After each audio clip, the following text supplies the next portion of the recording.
Uttarakhand high court ने प्रदेश में अब तक छात्र संघ के चुनाव नहीं कराए जाने के मामले पर सुनवाई की बाद कोर्ट की एकल पीठ ने राज्य सरकार को 10 दिनों के भीतर शासनादेश और लिंग 2 कमेटी की सिफारिशों के अंतर साफ करने को कहा है।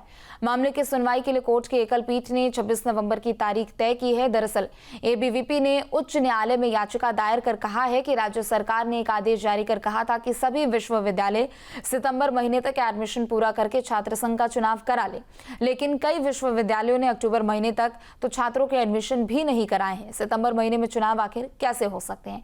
यह आदेश गलत है, इस पर रोक लगाई जाए। राज्य सरकार ने लिंग 2 कमेटी की रिपोर्ट सर्वोच्च न्यायालय के दिशा निर्देशों का उल्लंघन किया है। याचिकाकर्ता का कहना है कि सर्वोच्च न्यायालय के दिशा निर्देश, लिंग 2 कमेटी की रिपोर्ट और यूजीसी की नियमावली के साफ है कि हर विश्वविद्यालय का अपना एक शैक्षणिक कैलेंडर होगा, उसी के आधार पर सभी कार्यक्रम तय होंगे। माध्यम से छात्र संघ चुनाव कराने की डेडलाइन तय की हुई है, जबकि लिंग 2 कमेटी की रिकमेंडेशन जो सुप्रीम कोर्ट से अप्रूव्ड हैं उनमें स्पष्ट प्राविधान है कि छात्र संघ चुनाव को नियंत्रित सिर्फ केंद्र सरकार के अधिनियम, राज्य सरकार के अधिनियम या विश्वविद्यालय के किसी स्टैट्यूट से किया जा सकता है, किसी एग्जीक्यूटिव ऑर्डर से नहीं किया जा सकता जो कि शासन ने पारित किया है। और साथ ही यूजीसी की भी जो रेगुलेशन है वो ये कहते हैं कि हर विश्वविद्यालय अपना एकेडमिक कैलेंडर खुद बनाएगा।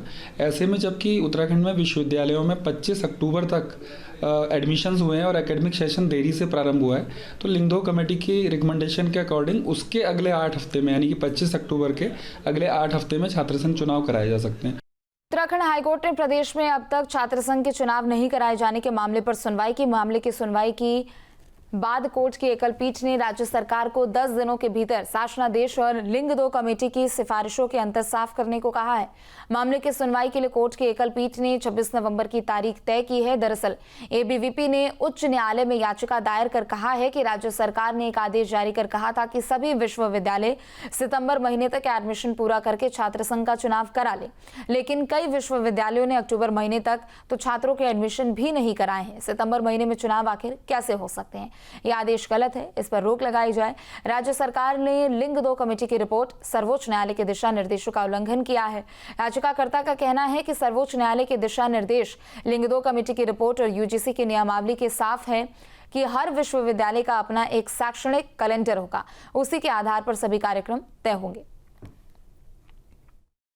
माध्यम से छात्र संघ चुनाव कराने की डेडलाइन तय की हुई है, जबकि लिंग 2 कमेटी की रिकमेंडेशन जो सुप्रीम कोर्ट से अप्रूव्ड हैं उनमें स्पष्ट प्राविधान है कि छात्र संघ चुनाव को नियंत्रित सिर्फ केंद्र सरकार के अधिनियम, राज्य सरकार के अधिनियम या विश्वविद्यालय के किसी स्टैट्यूट से किया जा सकता है, किसी एग्जीक्यूटिव ऑर्डर से नहीं किया जा सकता जो कि शासन ने पारित किया है।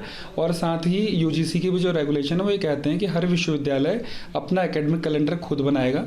ऐसे में जबकि उत्तराखंड में विश्वविद्यालयों में 25 अक्टूबर तक एडमिशन्स हुए हैं और एकेडमिक सेशन देरी से प्रारंभ हुआ है, तो लिंग 2 कमेटी की रिकमेंडेशन के अकॉर्डिंग उसके अगले 8 हफ्ते में यानी कि 25 अक्टूबर के अगले 8 हफ्ते में छात्र संघ चुनाव कराए जा सकते हैं।